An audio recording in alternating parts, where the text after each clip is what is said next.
Hi guys, today I will show you how to prepare homemade sports isotonic drink.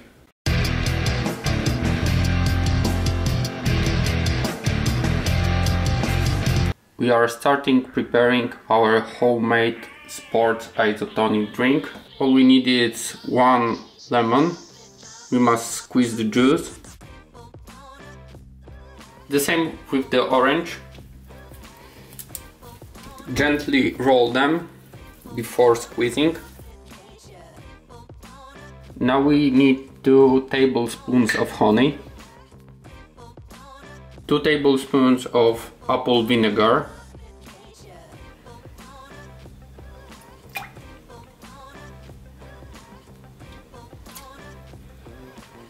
solid pinch of salt,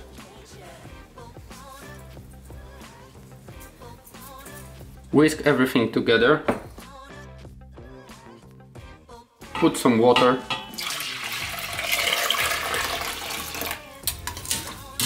bit more,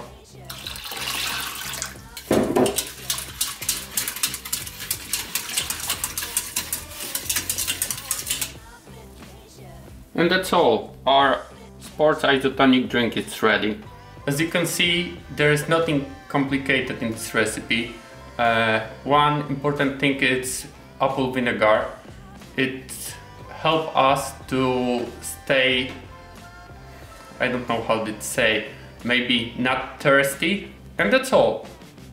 This recipe is very simple. I hope that you will enjoy it and see you in the next movies. Bye bye.